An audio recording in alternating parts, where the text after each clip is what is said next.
What's up guys, my name is Dean, aka the Blue Crusader, and welcome back to the channel. It's time again to round up some of the very best Minecraft mods 1.16.5 has to offer. There's been so many fresh, new and exciting mods since 1.16.5 dropped, and I've been debating for a while now if I should cover more of them. I've decided to round up some of my favourite brand new mods from this month in May for Minecraft 1.16.5. There's some amazing mods that have dropped this month, from mods letting you explore new cave dimensions to underground villages and obtain brand new pets. There's a lot to check out. In this video I'll be showcasing you the top 10 best Minecraft 1.16.5 mods from this month. Without further ado, let's get into the video. Number 10, Deep Dark Dimension. Inspired by the Underdark dimension from the Extra Utilities mod, the Deep Dark is a dimension with zero vegetation and no return. This dimension is a gloomy, pitch black, endless cave world where all civilization has ceased to be. With dangers lurking at every nook and cranny in this underworld, you'll have to be careful of ghastly creatures hiding in the dark, ready to pounce. Light is the biggest resource in this world and something that you need to stay alive, because there's zero sunlight underground. For anyone still waiting on the cave update, this mod is a nice little fix to explore the underground right now. There's huge pillars holding up the cave ceiling, and it's best to take some torches and night vision potions with you if you want to come out alive. Number 9, Trico Creeps. If you absolutely hate creepers, then perhaps this mod is not for you. Although if you like a good surprise, or if Halloween is just too far away for you, check out the Trico Creeps mod for some fun. These special new creepers will drop treats when they explode, but there might also be a nasty trick along with this too,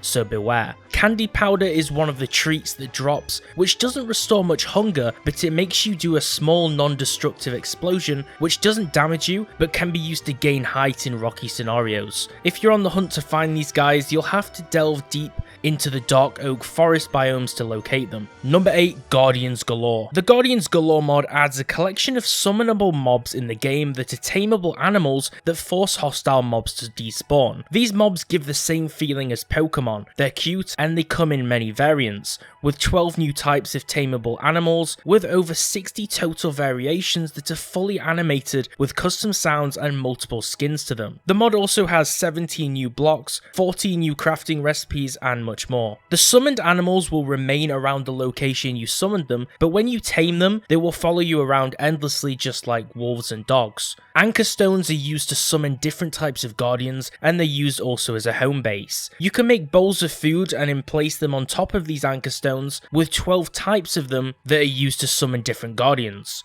The Blaze Bell item is used to adjust the range of the hostile mob despawn effect, and it's also used to tame the guardians. Each guardian is summoned through a different method. For example, you can summon a rooster with a bowl of seeds, or a tortoise using a bowl of watermelon. Number 7, TerraCraft Journey. The TerraCraft Journey mod is a super ambitious mod that aims to add the pre-hard mode content from the game Terraria into Minecraft. There's a ton of content in here that's reminiscent of that game, with 40 plus brand new hostile and passive mobs, and a flyable bee mount, underground rooms housing treasure within, with some new rooms and keys required to open the chests, a new dimension accessible through falling through the void, which is the hell world or the underworld from Terraria, all armors, weapons and pickaxe tiers from pre-hard mode Terraria, a ton of decorative blocks for your houses, crafting stations like the alchemy table, hellforge, bewitching table, extractinator, tinkerer's workshop, and more other blocks. There's new special movement items and potions, 3 brand new villager types including the goblin tinkerer, crimson and corruption biomes with each of their respective mobs and bosses, all pre-hard mode bosses from the game. This even includes the wall of flesh, which is the final boss of Terraria pre-hard mode, some new pets like a bee, hornet, shadow orb and imp, and tons of endless content that seemingly just goes on forever to list. I'd recommend you to check out the mod page and read more on this mod because it looks super promising, and if you haven't played Terraria before, you know that there's so much content in this game that for it to be all added to Minecraft is a pretty crazy feat. Number 6, CaveCraft Cave Update. The CaveCraft mod is a custom cave update that aims to enhance the subterranean exploration experience in Minecraft through the addition of a few custom cave types, housing all new mobs, blocks and items within it. There's a brand new mob called the Caveman, which is a neutral mob that lives within underground villages, coming in 3 different variants: warriors, miners miners and farmers. Moss can be found in cave villages and it can be mined using a hoe. Cave Nilium is also a block that can be used to grow crops on, and cave roots are an underground food source found in villages that can be harvested and grow over time. There's another food source too which grows within these villages and underground,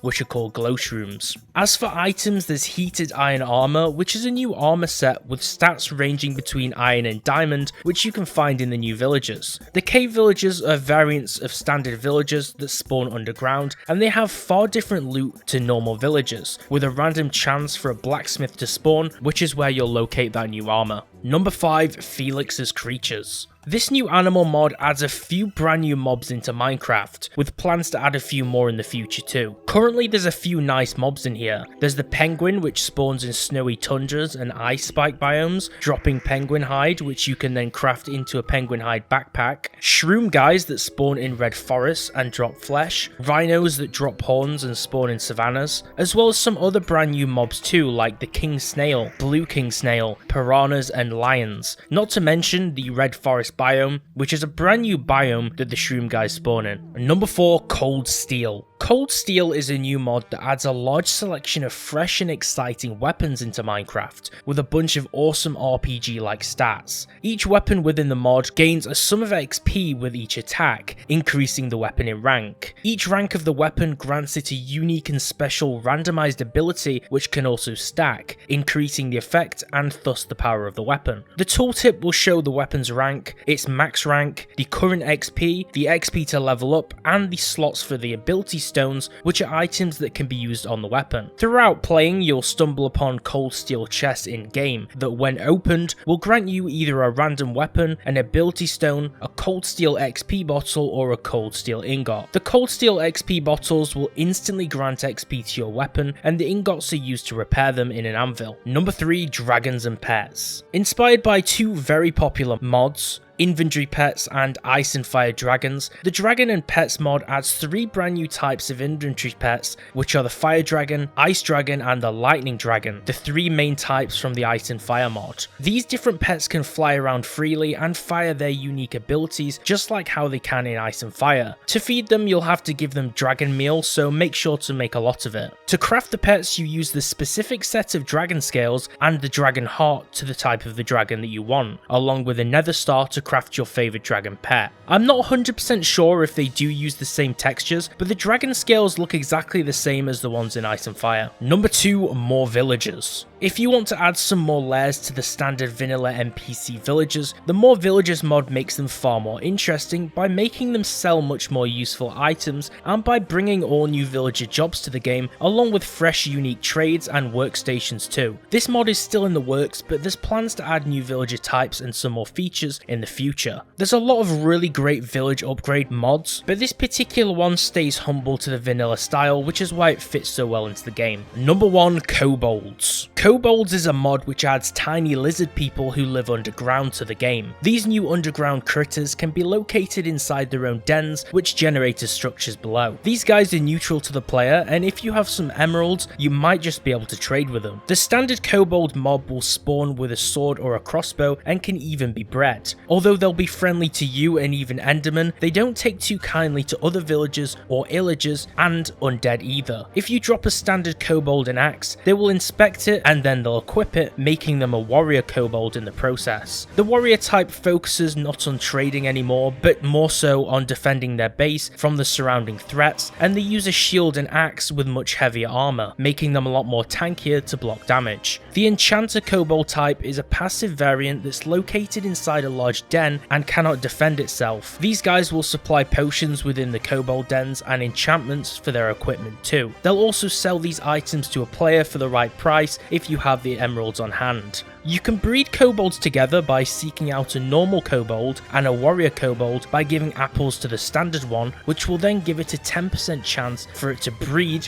which can happen only once per day in game. Kobold children may spawn with a wooden sword toy too. The cool thing about this mod is that they also act like villagers in the sense that they too can be infected by the zombie curse. Once a kobold is killed by a zombie, they will become a zombie kobold, which also happen to rarely spawn in swamp biomes too. These zombies can be cured just like zombie villagers can, and if they're left in the water too long, they can even turn into drowned versions of themselves. If you enjoyed the video, give it a like, and if you disagree with these top mods featured in the video and you think I missed your favourite 1.16.5 mod, then definitely comment your favourite mods for this update down in the comment section down below. And if you want to see more 1.16.5 mods, I do already have 2 videos on this update, so I'll link those top 10s down below too. Tell me which is your favourite out of the top 10 mods which I covered today in this video and why, and if you want to see more Minecraft videos, subscribe to the channel, turn on notifications so you don't miss out, and give the video a like if you enjoyed it. Consider pressing the join button if you want to become a member and support the channel. You'll get access to my Minecraft modded server and my mods, and you'll help me upload every single day. Thanks for watching guys, and I'll see you next time.